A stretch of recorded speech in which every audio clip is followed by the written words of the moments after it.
Hey Internet, Eric here. Welcome to week 5, the final, week of Sharks and Schlock 2024, a collaboration between myself and Patrick from Have Cheetah Will View. What this is every Wednesday this month, we would upload a video discussing a film. And every Wednesday on my channel, I'd be discussing a film that Patrick has chosen for me, a shark film that's found on Tubi, and I gave him a Schlock film found on Tubi. There is a complete playlist discussing everything. Complete playlist with every single one of our videos. And I'm ending this month, this collaboration, discussing the film that pretty much is the reason why this came about. Long story short, a couple years ago, I discussed a movie called Ouija Shark. And I hated that fucking movie because it was awful. And Patrick loved that video. God bless him. Thank you for the support. And he's always been on my butt about more shark movie videos. More shark movie videos. Last year, I did Shitty Shark Week. And what it is basically nothing but Wild Eye released shark films. Garbage. And Patrick still kept wanting me to discuss tonight's video, or tonight's film, and we came up with Sharks and Schlock, so that way that fucker could suffer with me. The reason why there is even a Sharks and Schlock 2024 concept is because of this film, the film I'm discussing today, Ouija Shark 2, aka Ouija Shark versus Tarot-gator. If you're new to my channel, welcome. I discuss plot spoilers, specific scenes, what have you. This came out in 2022. There was actually a lot of hype behind this because Wild Eye, God bless them, it's a movie distributing company, kind of like Trauma. You know, they distribute independent films. There's a huge following to Ouija Shark, and when this came out, there's a huge following and demand, lots of talk about this film. I don't know why, because the first one was shit, but this second one at least embraced the stupidity, I guess, and ran with it. Basic plot of this is we're following the man who had mystical powers in the first one. The movie first starts off with a very brief recap of the first film. Go ahead and watch my video for that. But the man who died at the end of the film, who's got the mystical powers, he's now stuck in hell, and he is dealing with a demon. It's not the devil. He's dealing with some demon who is using the spirit of the Ouija Shark in hell. Eventually gets the Ouija Shark to escape hell and run rampant in the town or in the city. It's now the size of Godzilla, and it's all up to the sorcerer guys. That's the guy who died at the end of the first film. His family, or at least his wife and some tarot card reading chick, help him escape hell, and with the help of the Tarot-gator, stop the Ouija Shark. I hated this movie. I fucking hated it. Not the worst thing I've watched this month, but it was fucking stupid. I was interested in it eventually, like as the weeks were coming down, you know, and it was getting closer and closer. I was thinking to myself, maybe because it embraces its stupidity, it's self-aware, I can enjoy it. No, I remember hating this fucker. I'm just gonna call him the sorcerer. I remember hating this fucker from the first movie because he is such an awful actor. It's the same actor in this one, and I don't know if he's gotten worse, but he sure as hell hasn't gotten a lot better. He's still so wooden in his performance. We have to go stop the Ouija Shark. What are we going to do? I will use my tarot cards. They will guide me. That type of bullshit. He sucks. The acting of everybody is garbage. He sucks. The fortune teller tarot card reading girl, bless her heart, at least she tries. She fucking sucks. The woman who plays his wife is the worst actor or actress in this whole bunch, and that's saying a lot. She's literally reading off cue cards. I mean, and if she's not, she's just fucking awful. And she's talking like this. Oh my gosh, what shall we do? Hey, honey, be careful. Oh no, there's the Ouija Shark. Eventually, she meets some chick in the forest, and who ends up being the mom of the tarot card reading lady. And she meets her because that way she can learn how to use mystic powers, bring shithead back up from hell. And by the end of the film, her sorcerer dude and fortune teller chick, they are doing Doctor Strange ripoff type magic powers, and they're shooting fireballs. You have a sorcerer guy making a fireball, throwing it. You have, God bless her, like I said, the fortune teller girl. She sucks with acting, but at least her physical acting is good. She making the fireball, and she's literally throwing the fucker.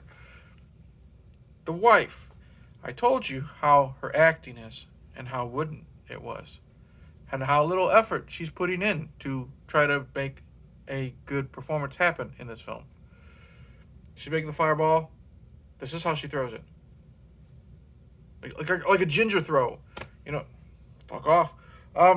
The other characters, the only other character there is of merit is, I guess you would say, the mom of the fortune teller chick.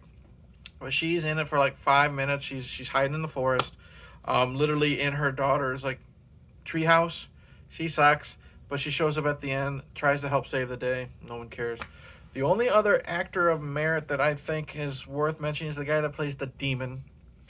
And he is literally just a big fat dude, painted red with horns, and by the end of it, he's literally wearing like a baseball cap back like that. Don't know why. Does that make him look cool? He sucks. But the problem is, no one has any chemistry in this film, too. No one can work well with each other. And that probably also falls on the director. The director probably couldn't get a good performance out of these people if his life depended on it. Now, again, a lot of this movie, like, I think they're trying to do like a multiverse thing, because that's why they bring in the Interrogator and stuff like that, which I'll get to. But I think they just, like I said, when they wanted to embrace the stupidity, they wanted to, I think it was literally, maybe they were getting drunk or high, and they're like, this would be funny, and this would be funny. So let's have Sorcerer Dude walking through hell, and then suddenly he's attacked by a bunch of gorillas that are wearing goggles. And as he's defending himself against the gorillas who are wearing goggles, you find out that they're only like maybe a foot tall, because he literally reaches out and picks them up. So I don't know if they're supposed to be like minions. I talked to Patrick because I was telling him how much I hated them when I was watching this. He said there might have been an homage to the little dwarves in Phantasm. I don't think whoever wrote this crap is that smart. So that was dumb. What else is there in this? Why is it that you can try, like, the budget for this movie was probably 50 cents. And I don't care that there's a lot of green screen in this. Like, you don't have a big budget. You have to do your best with green screen effects, and you have to make it look like he's in hell. It looks fine, I guess. But why is it, if you can make backgrounds like that, when you cut to the chaos in the city that's happening, a lot of it is just the background is just black.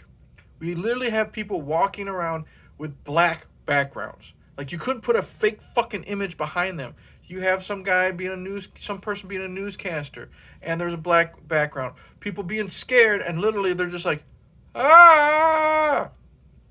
They're not showing any emotion, and they're walking away. Lots of it are close-ups of just their legs running. And running is in quotation marks. It looks like they're just shuffling their feet. There's still no background behind it. What else with this movie?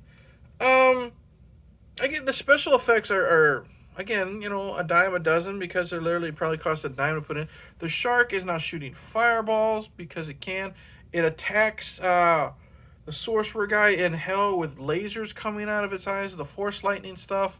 One thing that's really stupid, this demon guy, he is, I don't know if he's worshiping the shark, or he's just using the shark for his own personal gain at the moment. The shark can't do anything, obviously, in hell, but he's feeding it all these bikini girls. And I don't know, like I said, if it's his own entertainment, because once the shark eats these chicks, poof, they're back, right then and there, because if you're in hell, you die in hell, you're back type of thing. When he's chasing these chicks, these people, like I said, with the budget, they couldn't even afford a treadmill for some of these people running away from the sharks. You can tell they're literally running in place. And it's like, and they're running like this, they're not swinging their arms like they're trying to run or get away or something like that. They're literally, you couldn't afford to get a treadmill. Take that out, use the green screen, crank it up so these bitches, they're running as fast as they can, because they're supposed to be terrified of this fucking stupid looking shark thing chasing them. No, couldn't do that. I will say this, I'll give praise to this. The shark looked better in this than it did in the second film. Or, excuse me, looked better than this than it did in the original film. The original film was just a garbage white, like, see-through image. This looked like it's not like the rubber hand puppet that's in all of Polonia's bullshit, or the rubber shark puppet that's in Sharks of the Corn. This looked like, I don't know if it was, I wouldn't say plushy, because there were some grooves in the skin. Maybe it was a rubber toy, I don't know, but it looked better. But the fact that it barked and growled as it was chasing people didn't help the fact. The fact that lots of times it was just standing there floating in the air and wagging its tail like it's a fucking puppy dog was awful. So eventually, sorcerer and fortune teller and the shitty wife who can't act, they're trying to think of all these ways. How can we stop a Ouija shark? How can we stop a Ouija shark? And then sorcerer guy, looks to the tarot cards. And I checked out way before this, but something happens where he finds his spirit animal, the tarot-gator, I guess. They conjure tarot-gator up, and it's a tarot-gator plushie with and whenever you see the close-up of the hands, it's literally a person in fucking rubber gloves, because you can see the hands go like this. When it's just floating in the sky. There's a scene where they eventually fight. And it's, it sounds cool. They're shooting CGI lasers and fireballs at each other. It's dumb. They're literally fighting each other. And what they do is they, instead of like grabbing, like, boom, fighting each other, like biting each other, like with their jaws and stuff, it's literally, look at this. They're literally like, they fly in like this, and then they literally hug. And they're fighting like this. They're belly to belly type of thing. There is a scene that looks so fucking stupid where you see Tarot-gator grab a Ouija shark by its tail and swing it around and like throws it into a building. Kind of like what Superman does to, it's either Zod or the big dumb guy in Superman 2. Where he swings him around and throws him into a building.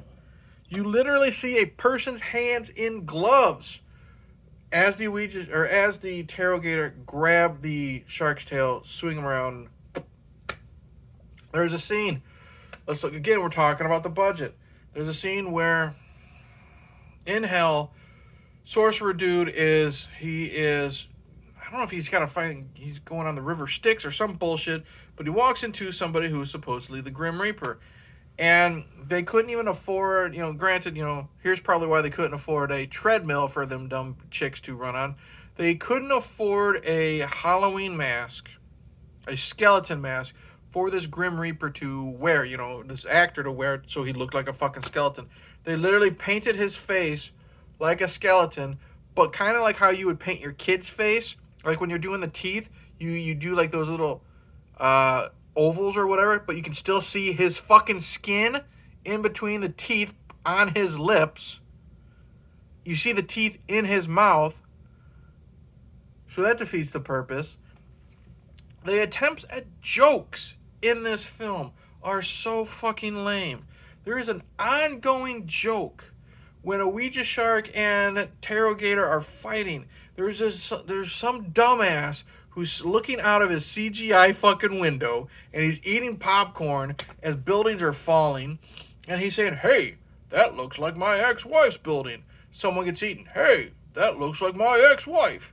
And then after a sorcerer dude and everything's defeated and everyone's happy, he finds the Ouija board from the first fucking movie because the demon, after he was defeated, like, he's using that to control the Ouija Shark. I don't even know how the fuck he's defeated. I think he's just shot maybe by the Terrogator. It doesn't fucking matter. He's shot or something happens. He drops the fucking board. And then he's literally falling. Oh, and you see this big giant gaping hole. I wish I could stick my head in it, stick your head in the ground so you act like you didn't watch this movie. And he's just spinning around, going down this stupid fucking black hole, I guess, obviously back to hell. Anyway, sorcerer dude picks up the Ouija board, and he's just holding it like this, moving back and forth. Great direction, director. And you see the buildings, they're being built back together. So shithead in the building, or shithead, who's happy about his ex-wife dying and all this shit, he looks, sees her building built back together, and he's like, oh, god damn it, throws his popcorn. Because that's funny. There are constant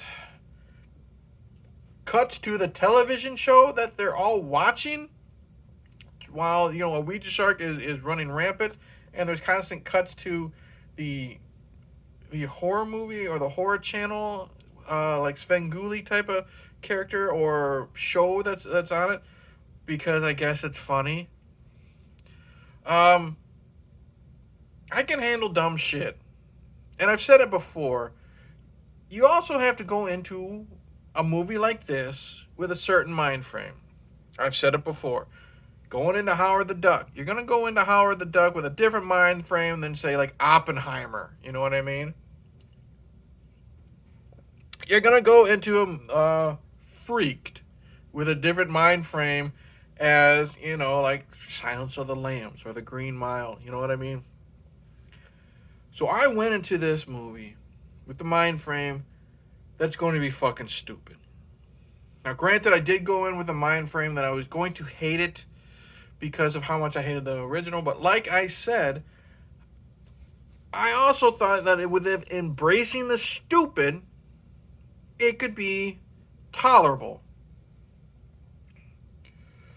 Oh, look. My fucking iPad don't even want to show it off. A Ouija Shark 2 is not fun. It is not so bad it's good. Like, say something like Samurai Cop or Freddy's Dead or Halloween Resurrection. It's not so bad it's good. It's boring. The acting is atrocious. The director can't direct to save his life. The choices of jokes are garbage. The attempts at trying to be... like I said, the jokes are atrocious. You can't even make it look like your characters are running. The fact that you have green screen here, but you don't have green screen over there. The poor choices you make. The fact that you were opening... There's so much padding in this movie. Lots of clips of just, the wife walking in the forest. Don't need that. You have a scene where it's after their Ouija Shark's defeated, I think, and sorcerer dude and his wife are given a seance chick, fortune teller chick, whatever, different weapons that she's never gonna fucking use. Why didn't you use that in the beginning in the battle? Stupid. So much. This was just not fun. It wasn't as bad as the first Ouija Shark movie. Because, like I said, the tone was different. That movie was a little bit more serious than this one. But this one was still fucking garbage. However, it's not the worst film. And that's saying much that I've watched for Sharks and Schlock. But even with people who... Like, one thing about Wild Eye... they usually have really good movie posters. Or the movie posters that have great detail. But they're the biggest fucking cock teases in the world. You know what I mean? The quality, like, that looks fucking cool. But when you watch the film, it's fucking shit. Now, again, God bless you if you love these films. I don't get it. But how is it that something like a Ouija Shark 2 can get distribution, with the Toxic Avenger remake can't. That boggles the mind. But anyways, do I recommend Ouija Shark even if you're looking for it so bad it's good? Have friends over, get drunk, drink beer, eat pizza, and make fun of it? No. It's a waste of time, a waste of 50-cent budget, a waste of these actors' time, a waste of... Because of this, I don't know if I want to do... Because, Patrick, God bless you, you want to do Sharks and Schlock next year. I don't know, man. As much garbage as I've watched this month, and we'll discuss it this coming Friday on his channel, I don't know. It's really pushing it. But anyways, thank you for watching. Like and subscribe. Comment below. Do you like this movie? Why? What about this film do you think is fun? And don't just say because it's stupid. No, tell me why you like it. I really want to know. Have you watched it and do you hate it just as much as I do? Go check out Patrick's channel. God bless him over at Have Cheeto View. This one didn't break me like Sharks of the Corn did, but I definitely feel pretty fucking defeated. So that's it. It's been an interesting month. Some good with Swamp Shark. Some, hey, movies, they exist, like Blue Demon. Some stupid fucking shit like this one. And then there's, and there's Sharks of the Corn. And after this, I gotta fucking jump into the goddamn Howling franchise. Fuck me. Cheers. Fuck you, Patrick.